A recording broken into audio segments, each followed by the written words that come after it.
Yo, yo, yo. Welcome to Living for a Living, episode 75. Living for a living, baby. How you doing?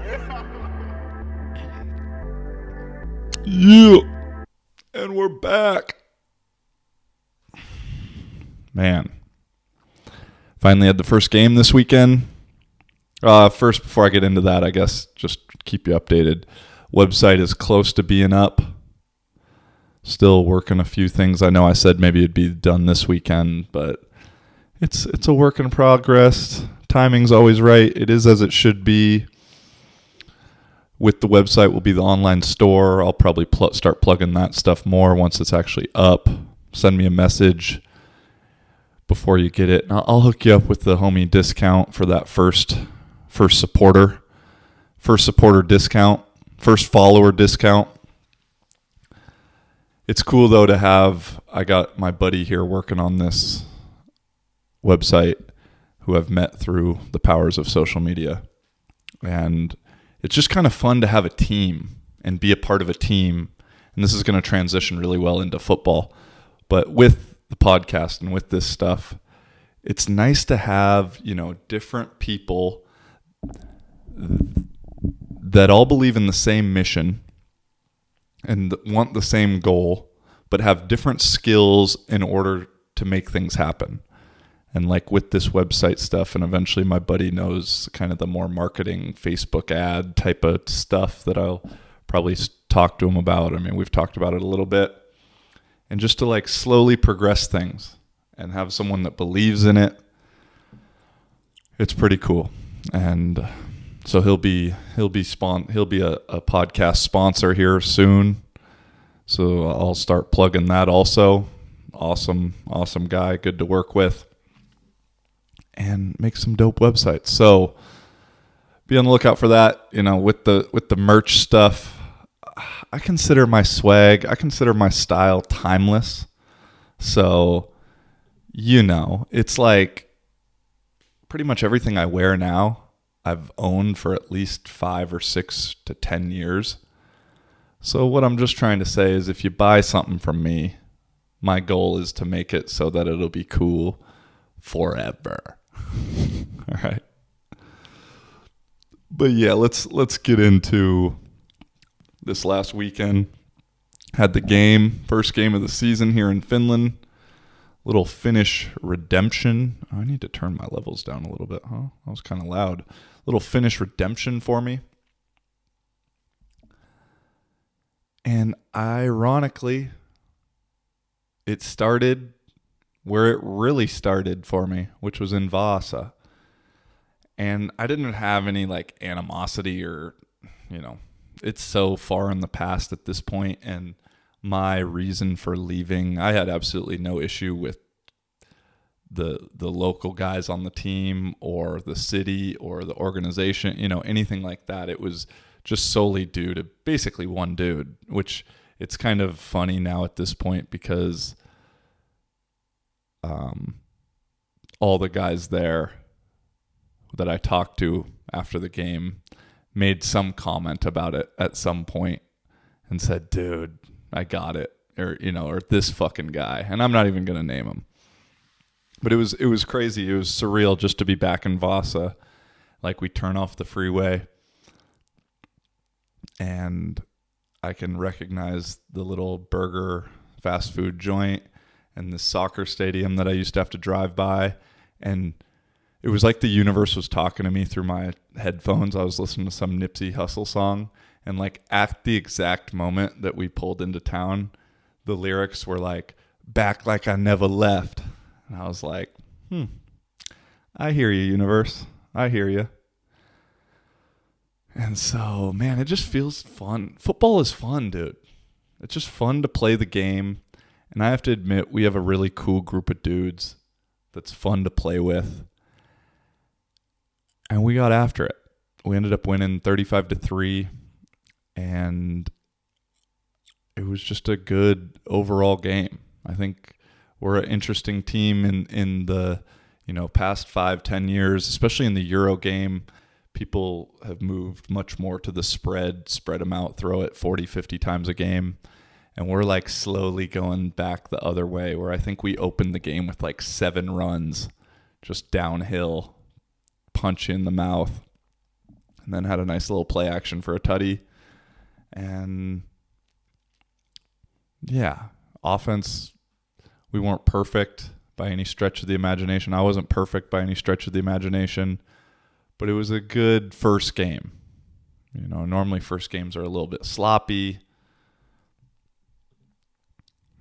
Something goes bad here and there, but our worst play, my worst play, I had an interception, and it turned into probably one of the most memorable plays of my entire career, where I'm rolling right, set up, throw it.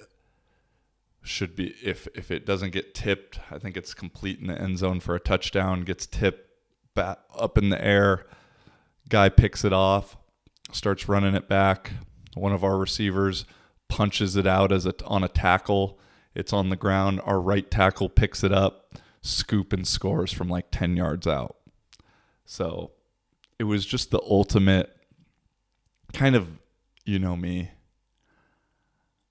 life lesson in one play, where I kind of made a nice little play to make it happen, had to avoid somebody, throw it, it gets tipped, intercepted, which is not fucking good.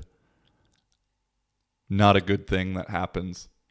And then within a matter of seconds, it turns all around, and it went from me being like, ah, shit, to holy shit, and celebrating in the end zone. You know, it's the only interception I've ever celebrated in my entire career. And it probably will be the only one. You know, it's probably, now that I think about it, that'll be for sure a top 3 or top 5 play that I'll talk about for the rest of my life. I have one other one from in Portugal in like the semifinals, my second year there. We were winning by 14 or 21 or something, kind of beginning of the fourth quarter. And they had this one Portuguese corner that was a good player. And he was kind of talking shit throughout the game to our American import. And just the way that they were set up, we weren't throwing it to him a ton. At the beginning of the game, we were kind of spreading it out and running and dinking and dunking, controlling the clock. And then he started kind of talking shit to our guy. And fourth quarter rolled around, and we were starting to take control. And we got a turnover on down, so we're around midfield. And I'm a go for the net kind of guy. You get a turnover around midfield, next play, you go straight for the throat, touchdown, deep ball, because that can just be an ultimate dagger. And so you can see it on film. It'd be so cool if I could find it. But you see it on film, turnover on downs. Me and my boy Colin are running out to the side, to the field. And he looks at me and he's like, yo. And I look at him, I go, yo, we're fucking scoring right here. And he just pats me on the back, and you can see it all in huddle. And next play, little quick play action, deep ball to him on the corner that was talking shit. And I think that turned into like his second or third touchdown of the game. And safe to say that corner wasn't talking any more shit the rest of the game. So, yeah, I think those two plays are like two, and now this interception, fumble, touchdown are probably, yeah. I can't think of off the top of I have another like dagger touchdown like that when I was in Poland, very similar to that last one I just said. But those three, I mean, again, in a semifinal game, those three are probably the ones that I talk about most. And man, it was cool too. The guy who scooped and scored, Oskari, local guy who I don't think since I've been here in the 6 months has missed a practice, which is kind of a rare thing if you know football in Europe, American football in Europe, because guys have other lives. For the most part, it's all the local guys. It's just their hobby. And so for a dude not to miss a practice in 6 months is pretty serious. And so, there's not a guy that deserves it more. And man, it was fun. And so then we had a couple threw another touchdown to my boy Jeff on a fade. Good old goal line fades. Those will never get boring for me. And then our defense is tough, man. Our defense is really tough. It's really fun to watch them from the sideline and not have to go against them like we have had to the last 6 months, the last 3 months especially. So we just got to do all the cliche stuff, one play at a time, one day at a time, one game at a time, not get ahead of ourselves, stay healthy, all that kind of stuff. And it's looking like a pretty fun little year, I think. But it's a cool group too, because everybody's excited for each other. Offense is on the sideline, excited, cheering on the defense. Defense is stoked, pumped up for the offense. Special teams guys make plays. It's cool, and that's what it takes on all the good teams I've been on. And I've been pretty fortunate throughout my career to play on some good teams. But in high school, when we lost in the state championship, that was like a brotherhood. Everybody was in it.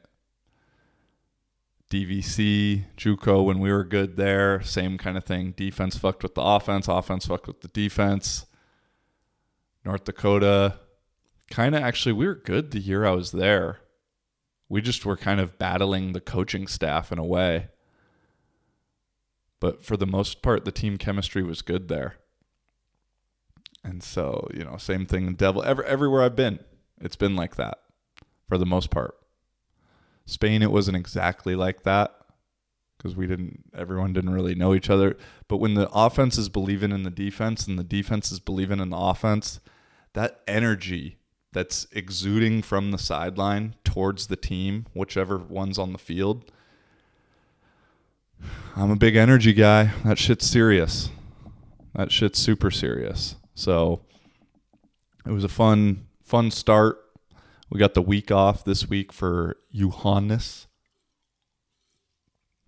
which is basically just midsummer. Longest, I guess in theory, it's like the longest day of the year is maybe today, June 21st. What is the longest day of the year? Let me look that up. Longest day of the year. It is today. So, summer solstice as we record, which makes sense because it looks like if you're in Seattle, it looks like it's like 7:30 or 8 o'clock at night right now, and it's 11:30. So yeah, Johannes week. A lot of people here get the entire week off. Or I think a lot of people get like a month off for summer from work. I don't know exactly how it works. And then this upcoming weekend will be a big party, or a lot of people go to their summer cottages. There's just a lot of celebration, and it's supposed to be 30 degrees plus this whole week, which for my American folk out there, to get Celsius to Fahrenheit, you go 30. This is a rough thing. 30 times 2 plus 32. So 30 times 2, 60 plus 32, 92. I think it's a little bit. I think it's like times 1.8. So a little bit less. 30 is about 90 degrees Fahrenheit. So for the Finnish blood, that is fucking warm. I don't have AC in here. I need a fan. Walking in the supermarket is very nice, or just going to the supermarket in general is very nice right now because it's so fucking hot and they have some nice AC there. So I strolled around the aisles and checked a couple things extra to see if I needed them this last trip today. But yeah, I don't really have any plans for Johannes. I would like to have a party at like a park here in Kuopio a BYOB. Shit, bring me a beer if you want to. Because I really, after I was talking shit about the Finnish DJ, more like club selection music, I hear it's not necessarily always the DJ's fault. And I said, I'll start DJing. I'll do it for free. And I was like, shit, what if someone actually says like, hey, we want you to DJ? I need to have some DJ stuff. So I got a little app program on my computer. Been mixing a little bit here and there on the turn ones and twos. And so I'm like, shit, I seriously kind of want to DJ. Control the vibe. DJing in a way is like quarterbacking. You're controlling the vibe of the fucking party. And with, like I said, the music selection here, I think we could get it pretty vibey, you know what I'm saying? So I'm trying to have a party at like a park nearby my house here in Kuopio. I'll DJ. We can just have a day party and let's get after it. So if you're a Finnish person listening right now, let me know if you're down. I think I need some speakers and we'll turn up for one day. That'd be fun. Right now I'm missing the Euros 2021. Finland is on. And Finland is probably like the most boring team to watch. I've grown to like soccer substantially more than when I arrived to Europe 6 years ago. My team is Portugal because, that was where I actually learned to actually like it. But Finland's tough to watch. They're hoping for a 0-1 game. 0-0 tie is next best thing for them. And I would rather watch the wall than that. Other teams are super fun to watch. I watched the Denmark-Belgium game. That game was exciting. I want people to score. And soccer is such a cool sport when the dudes don't act like bitches. And I don't mean bitches like girls. I just mean being a bitch. Because you watch the girls' soccer, and girls do not flop like guys do. Girls are way more badass in soccer than the guys are, generally speaking. But like when guys just go hard and don't do all the pussy shit, I mean, you see a guy get his face touched by a finger and you would have thought someone just punched him in the face. That's the stuff I cannot stand. And that's the stuff that I think for the average American viewer that they have a tough time getting behind.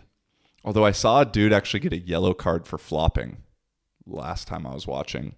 And that's cool, but I think it should be more severe. Give him a fucking red card. Get that pussy out of there.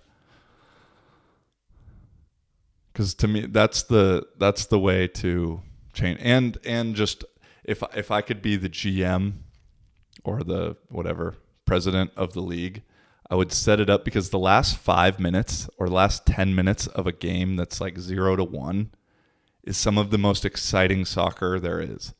And so instead of doing like two halves where the score, 2:45, one game of 90 minutes where the score of that 90 minutes is what matters, I propose you make divide the game into 9 sections. And so it's 10-minute blocks. And at the end of each 10 minutes, it's like its own game. So if it's 1-0 in that 10 minutes, then you win that game. And then it's, whoever can win 5 out of the 9 games wins the match. Kind of like breaks down to like tennis maybe. I don't know. To me, I think that would make it way more exciting. But who knows? All right, that's definitely enough about fucking soccer. Back to the real football. The ELF kicked off this year, and ELF, which is the European League of Football for those of you who don't know. They just started a new quote-unquote professional league here in Europe. And I was definitely skeptical of it, given the timing with COVID and whether they're going to have fans and this and that. But I think COVID's just about ready to be over. And I think everywhere had fans in the stands. I think people are getting back to normal with that. But I was a little skeptical in terms of the way it was set up and the timing, all these things. And I mean, they want to charge $100 for a season's pass to watch all the games, which is the same as NFL, which is a little steep for year one. So I won't be buying that. But I've been watching the highlights, and I have quite a few buddies who are playing all around. And just to clarify, if people don't know, there's a team in Barcelona, there's a team in Poland, and then which are two countries I've played in, and then there's like 5 or 6 teams in Germany. I think 5. I'm not sure. I'm not positive. Or maybe 4. I don't know. No, I think there's 8 teams total. So 6 teams in Germany. Whatever. Doesn't matter. But it looked pretty legit, man. And that's going to be the big test, because especially with the broadcasting, they have the first down line on. The one commentator I heard for one of the games was absolutely atrocious. That is something that you need to get in order to just legitimize the broadcasting of it. But the product on the field seemed pretty good. The downfall from what I saw from highlights is going to be O-line play, because there's some damn good D-line, and O-line can be a little bit tricky to get. And so depending also on who they have coaching and all those kind of things, O-line is the glue that you need. So I think that's the GFL, which is the German Football League, is probably not too happy of how well that first week of ELF went, because with 5 or 6 teams being from Germany, taking a lot of local German players, because the rules are set up that I think you can have 4 Americans, which 2 can be on the field at the same time, and then I think 10 other Euro import spots, so non-local, non-domestic guys, and then the rest of the team has to be from whatever country is playing. So the German team means that there has to be 54-man roster, minus 14, that's 40 domestic guys for each team. If there's 6 teams, that's 240 domestic players right there, taking away from some of these other German teams. So this could be the demise of the GFL, depending on how this goes and what happens next. But I think, man, to me, it'd be really cool to see this like top tier Europe-wide professional league, because it would really legitimize the sport over here, which in some countries it's, a glorified hobby, and in other countries it's pretty fucking legit. And, the way that things have kind of gone in my experiences over here in the last 6 years is in almost every team, in almost every country, every league, there's kind of a top dog that has dominated the last 5 or 6 years. In some countries, there's 2 that have been battling it out. And so if they made this Euro league, completely European, and it took all those top dogs from each country and put them all against each other, it would do a couple things, because it would make that top dog team in a way become a national team, which a lot of the top dog teams have a lot of the national team players on them already. And so it would give these guys who are kind of National League or national team level players a way to get paid and make a living, relatively small, but still a living from playing a sport. And that's the way you got to start building it. And then those teams could then pick and try and get some of the better players from all the other teams, because like I just mentioned, you need the domestic guys in order to really compete, because everyone can go sign 14 imports, but it's going to be those remaining 14 other starters. That's 28 total, but with different personnel packages, you probably got another 14 that you really need. And so then it gives guys, domestic guys from their respective country, something to look at that's not just the national team, where it's cool to represent your country, but you can actually make a living from doing it. Gives them something to shoot for. So that's increasing and improving the game, because it gives this like dream thing in people's mind. And then on top of it, it takes the top dog out of each of the leagues. And so every league becomes a little bit more level. And then it gives all the guys who are in those leagues like another thing to work towards and a next level to get to, that they could maybe get signed by the ELF team.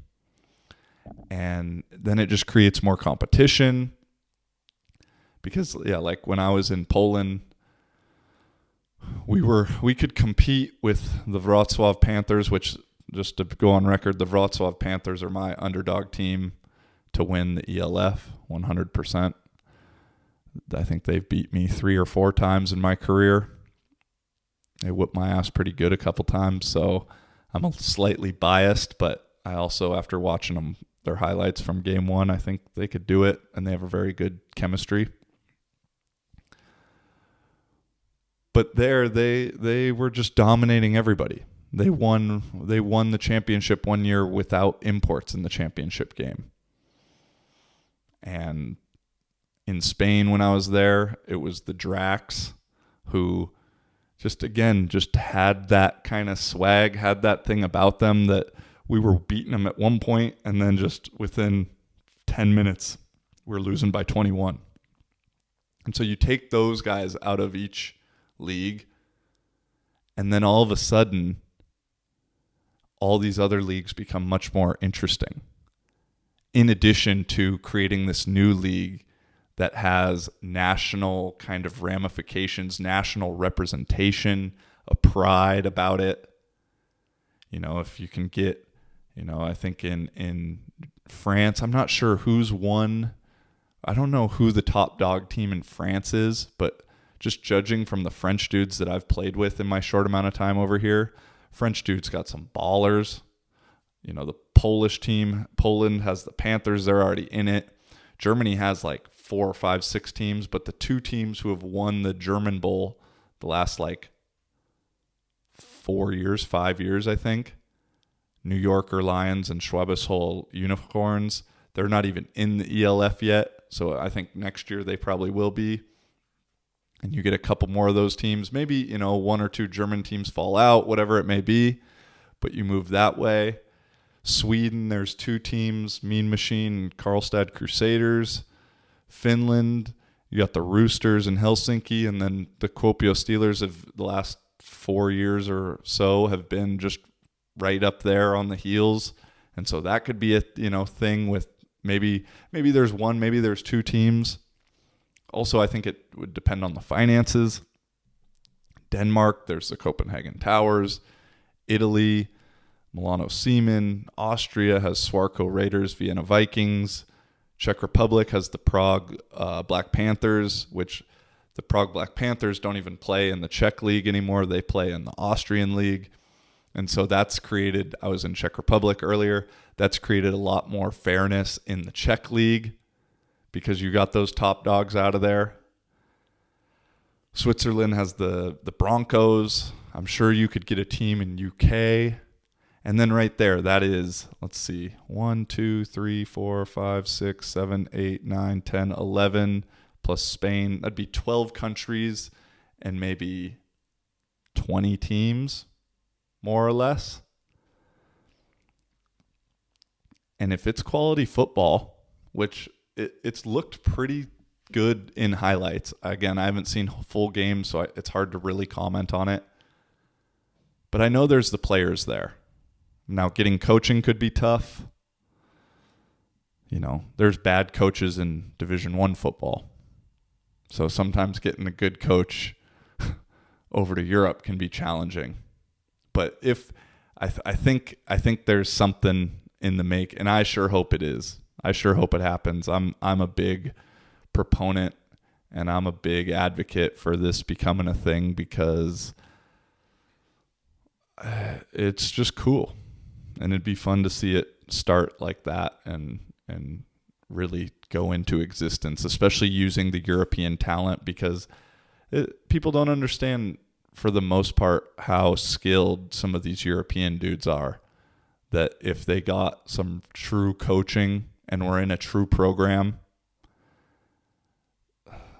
the potential is almost unknown because they've never been in something like that. And so there's guys who are ballers who kind of in a way don't even know what they're doing sometimes, maybe not even working out that much. And then you get them into the right little system here and there, man, the sky could be the limit. And then you start seeing guys possibly transition even more to the CFL, even more to the NFL. And then, if you then do the scheduling of the ELF at the right time, not during the NFL season, but like right now, preseason kind of thing, you start to get that American audience.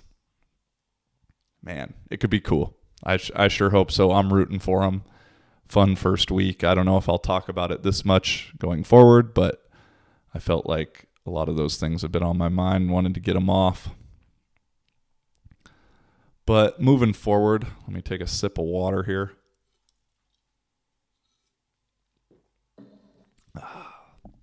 Staying on football, but not on football. The thing that popped up this week that, man, I got a lot of respect for Cole Beasley. That is a real motherfucker, and I'd like to try and get him on here. I have a buddy who plays in Buffalo with him last year, so maybe pull a string, get a lucky call in. Maybe it could happen. We'll see. But if you don't know, Cole Beasley came out and tweeted this kind of 2-page note regarding the vaccinations and the rules from the NFLPA regarding the players, whether you're vaccinated or unvaccinated. And so I'll just read his little note he did, because I think what he did is pretty ballsy, especially in the current climate we're in, where if you're, you can get canceled and fired and blackballed, and people just jump down your throat on the internet for taking any kind of stand for anything that goes against the status quo.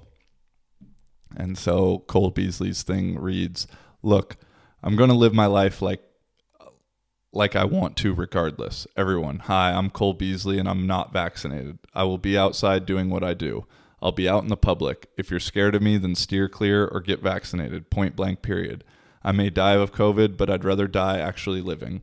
I have family members whose days are numbered. If they want to come see me and stay at my house, then they are coming regardless of protocol. I don't play for the money anymore. My family has been taken care of. Find me if you want. My way of living and my values are more important to me than $1. I love my teammates and I enjoy playing ball because all the outside BS goes out the window in these moments. I just want to win the Super Bowl and enjoy these relationships that will be created along the way. I'm not going to take meds for a leg that isn't broken. I'd rather take my chances with COVID and build up my immunity that way. Eat better, drink water, exercise, and do what I think is necessary to be a healthy individual. That is my choice based on my experience and what I think is best. I'll play for free this year to live life how I've lived it from day one. If I'm forced into retirement, so be it. I've enjoyed the times I've had. I'll get to live freely with my wife, kids, and extended family forever. We'd get to enjoy the times that we missed from the sacrifices we've had to make just so I could play this wonderful game. So either way, it's a win-win. That's where I stand. Thank you for everyone who has been supportive throughout this process. A lot of the other NFL players hold my position as well, but aren't in the right place in their careers to be so outspoken. I feel for you, and I'm hoping I'm doing my part to represent you guys well. Cole Beasley. And like I said, to me, that's some real motherfucker shit. Because if you don't know, they've made kind of restrictions or there's literally basically no restrictions for NFL players if they've gotten the vaccination. They're not requiring anybody to do it. They're not forcing anybody to do it. But just simply from the two different lives that a vaccinated versus a non-vaccinated person will live in the NFL, it would make you want to get vaccinated. For example, unvaccinated players have to be tested daily. Vaccinated don't. Unvaccinated players have to wear a mask at facilities and while traveling. Other ones don't. Unvaccinated players will need to self-quarantine following exposure. Others won't. They'll be under the same travel restrictions as the 2020 seasons. They won't. Unvaccinated will be required to limit their weight room numbers to 15 individuals. The other side won't. Unvaccinated players must socially distance during meals, not allowed to eat with teammates. Other side won't. Unvaccinated players not allowed to have social media marketing or promotion opportunities. Other side can. Unvaccinated players not permitted to use steam room or sauna. Other side can. Unvaccinated players required to stay in team hotel for meals, may not eat in restaurants, cannot interact with non-team members during travel.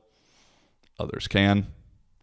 And this was all put forth by the NFLPA, which is the NFL Players Association, to those that don't know. And so Beasley's also talked about how the NFLPA is anything but an association for the players. I mean, he goes in and it's just refreshing to see someone in a position like him. Although I guess he also knows he's been in the league 10 years as an undersized white receiver. He knows probably his time is, just as taking race out of it, but there's not a ton of white receivers that have been in the game for 10 years. It is what it is. So he knows his time is running up, although he's had one of his best years the last 2 or 3 years.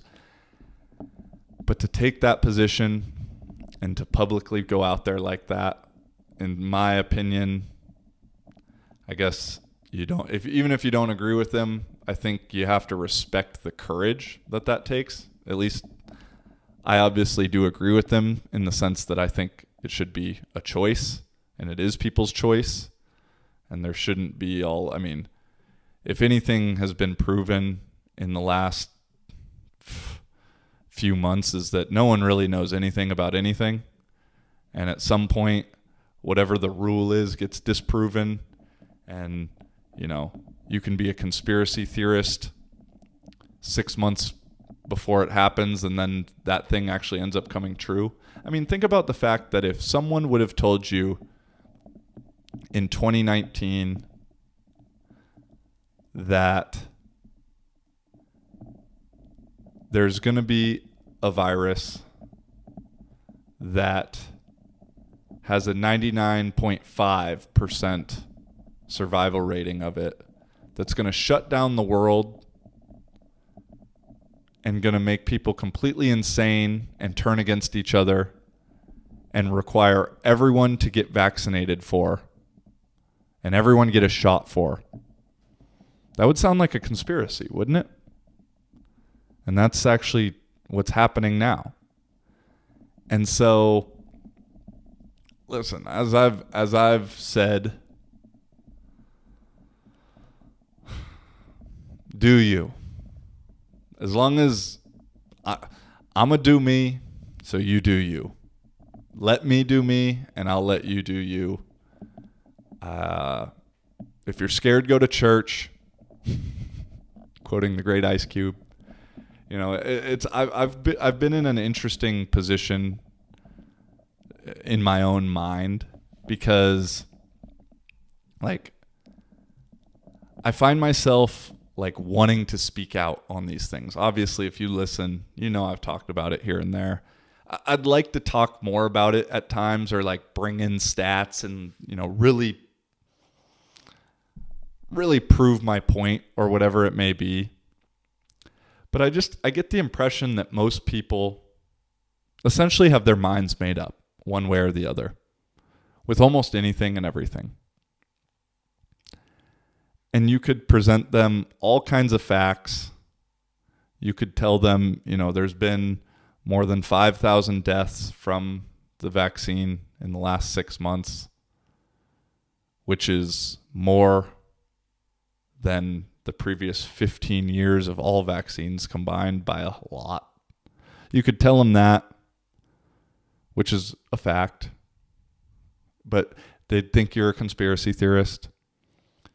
You know, you could show them the emails from Godfather Fauci himself talking about the efficiency of masks and the thought process and everything behind those things and how it's kind of all just a hoopla. You could show them that. But if they're already on one side or the other, they're either, yeah, dude, I agree with you, or no, you're fucking crazy. That in a way, it's just kind of a waste of breath. And I know I'm literally wasting my breath saying those kind of things a little bit tongue-in-cheek. But in a way, it's like you're not going to convince anybody of anything. And that can go for exercising. That can go for eating healthy. That can go for anything. People only change if they want to change. It's never because someone said something.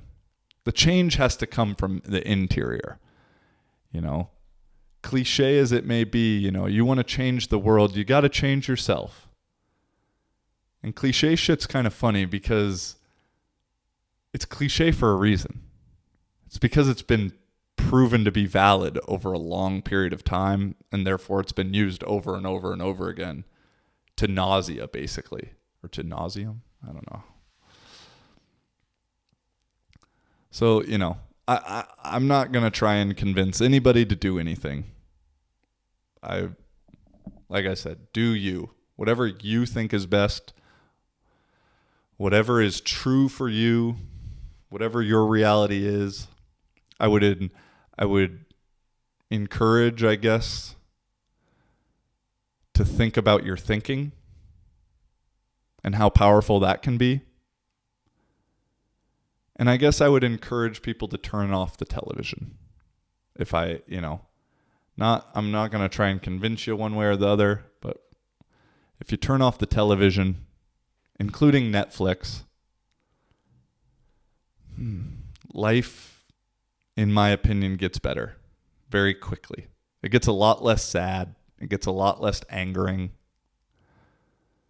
Because most interactions you have with people in real life, at least myself, are pretty fucking pleasant and pretty great.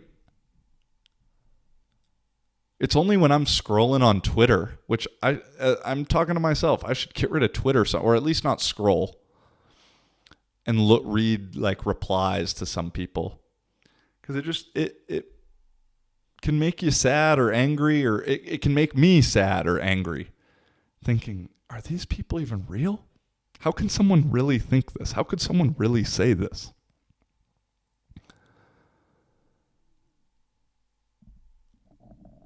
You know, I think watching YouTube at this point is a lot better than Netflix. You know, watching vlogs of people actually doing stuff and living and being in real life.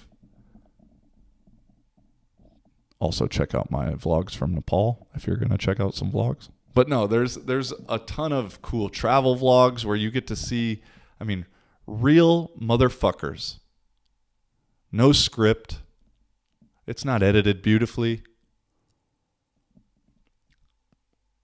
There's not always a happy ending for all the stuff, but it's real. And that's much more beneficial, in my opinion, to our psyche than all this other shit. But with that said, contradict myself here and there, I watched the show Sweet Tooth on Netflix, and I binged it. I don't even know how I binged it, because normally when I binge stuff, I'm not in like a very good headspace. And it's like my way to escape or whatever. But I've done all my podcasts and I've done all my football. Like, I don't know, maybe I'm feeling good. But I binge watch Sweet Tooth on Netflix. And if you want to fucking trip out without taking any drugs, watch that show. Although, actually, speaking of tripping out without taking any drugs, real quick, I also watched Midsummer maybe like 3 weeks or 4 weeks ago. Midsummer is a show on Netflix. Here, I know I'm telling you, don't watch Netflix, but watch these things. And Midsummer is about basically this week of the longest, all the daylight, and it takes place in Sweden. And it's like this kind of, it's not a horror movie, but it's a thriller. And anyway, I'm not going to give away the plot. It's really good. It's an interesting movie. But in the movie, they're at this like Swedish cult basically, and they take psychedelic drinks. I don't know what it is.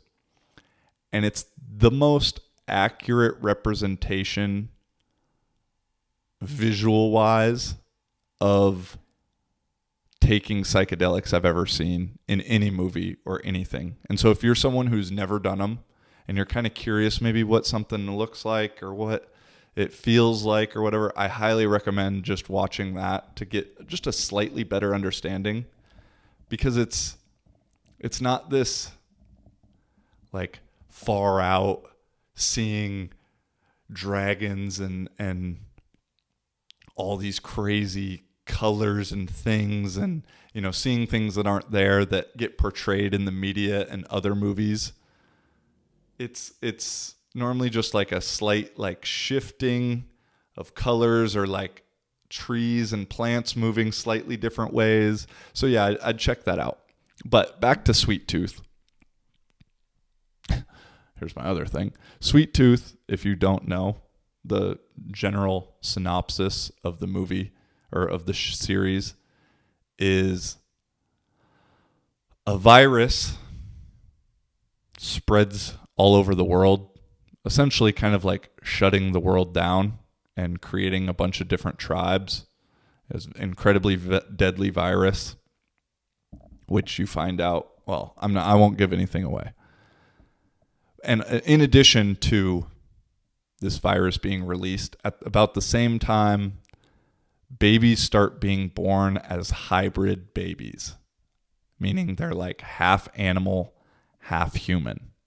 And so the main character is half human and half deer. So he has antlers and ears of a deer, but looks like a normal boy for the rest. Some are more or less animally than others. But what an ironic premise, huh? A virus that, and I mean, it's trippy because all of the wordage, quarantine, social distancing, the president's in the movie, in the series, the president's press reports and press releases talking about things are so eerily similar to what's gone on in the last year. Granted, I haven't seen any kids with deer antlers yet. But hey, 2021, we still got a couple more months in here.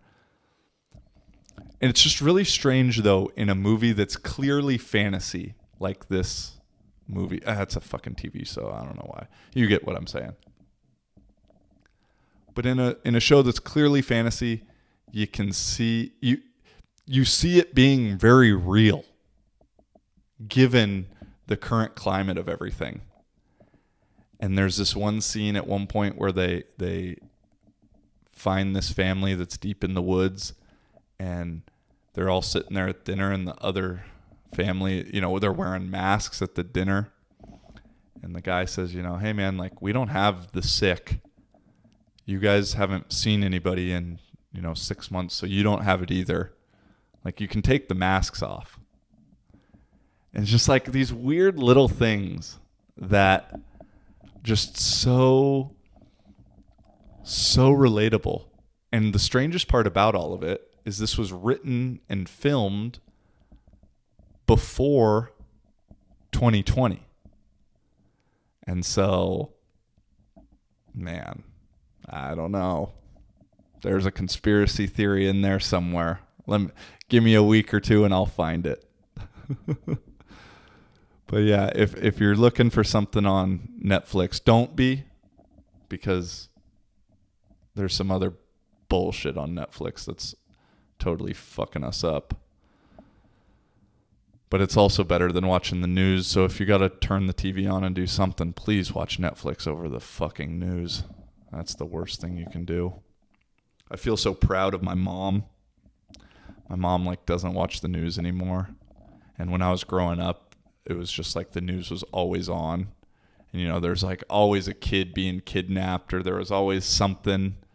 And which in fairness to her, probably happens way more than we'd like to admit. But she was always worried about me from that kind of thing, a child predator or something like that. And I was always like, Mom, it's not going to fucking happen, you know? And now I was talking to her and she's like, yeah, fuck the news. I just had this like proud son moment. So I love you, Mom. But yeah, if you're going to have the TV on, at least watch some vlogs on YouTube of people doing some real shit, traveling to real places, meeting some real people. And then if you got to watch Netflix, check out Sweet Tooth. Check out Midsummer.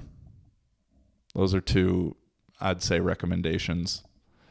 And then other than that, go do some stuff. Go talk to some strangers. Go be nice to people.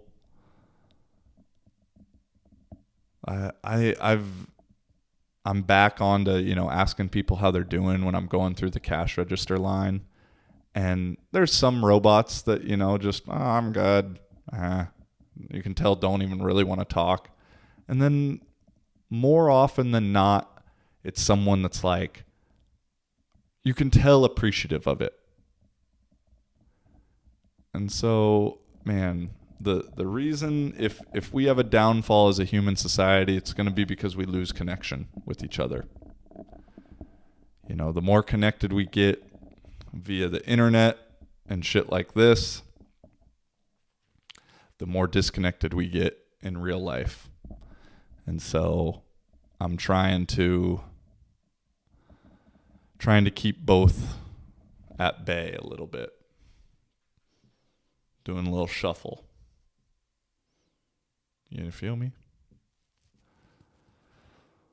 But that's all I got for today. Website's coming soon. Merch is coming soon. Be on the lookout for that. Thanks for listening all the way through. Hey, if you do listen to right now, dude, please drop a comment. Tell me whatever your favorite part of each episode is. You know, I see there's like 12 or 15 people on YouTube that are watching all the way to the end. On Spotify, send me a message or somewhere. Just let me know. It's just, again, it's something I just like to hear. It makes me feel good first and foremost.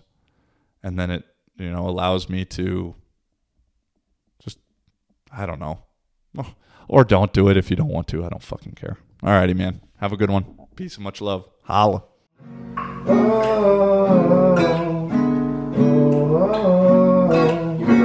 Tell me, baby. Yeah. What's that story? Cause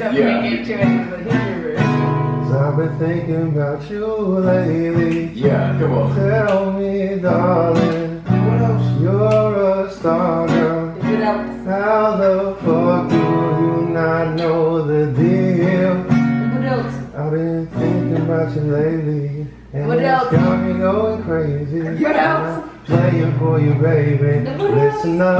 Listen up. Got me thinking about you, baby. And it's happening all the time. So I'm playing for you, darling. Now listen up.